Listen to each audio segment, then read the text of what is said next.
చదవడమే మీ లక్ష్యమా? MBBS సీట్ల guidance కోసం తప్పక విచ్చేయండి మెగా ఎడ్యుకేషన్ మేళా.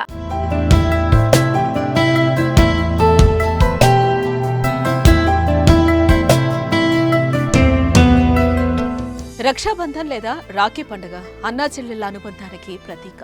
ఆ రోజు సోదరులకు సోదరీమణులు రాఖీ కట్టగా సోదరులు తమ సోదరీమణులకు ప్రేమగా బహుమతులిస్తారు. మంచి చెడు సమయాల్లో అండగా ఉంటామని వాగ్దానం చేస్తారు.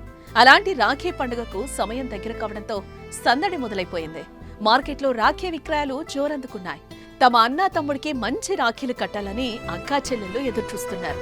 మరి ఆ రోజు ఏ సమయానికి రాఖీ కట్టాలి, ఏ సమయంలో కట్టకూడదు అనే విషయాలు ఈ వీడియోలో తెలుసుకుందాం. తెలుగు పంచాంగం ప్రకారం ప్రతి ఏడాది శ్రావణ పౌర్ణమి రోజున రక్షాబంధన్ జరుపుకుంటారు. ఇక ఏడాది ఆగస్టు 19న సోమవారం నాడు రాఖీ పౌర్ణమి జరుపుకోనున్నారు. ఆగస్టు 19వ తేదీన సోమవారం ఉదయం శ్రావణ మాసం శుక్లపక్షంలో పౌర్ణమి తిథి తెల్లవారుజామున 3:04 ప్రారంభమయ్యి అదే రోజు రాత్రి 11:55 ముగుస్తుంది. అయితే శుభ సమయంలోనే రాఖీ కట్టాలని, భద్రకాలంలో రాఖీ కట్టకూడదని పండితులు చెబుతున్నారు.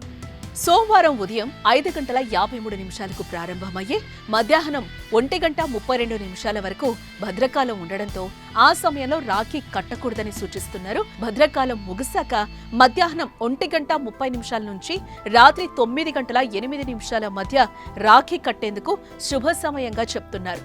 మధ్యాహ్నం 1:30 నుంచి మధ్యాహ్నం 3:39 వరకు మరింత ప్రత్యేకంగా ఉంటుందనేది పండితుల మాట.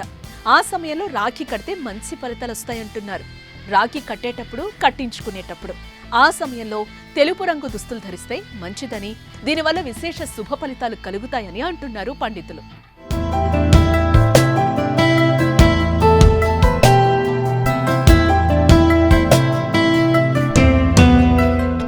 సుమన్ టీవీలో మీ పర్సనల్ అండ్ బిజినెస్ ప్రమోషన్స్ కోసం కింది నెంబర్కి కాంటాక్ట్ చేయండి.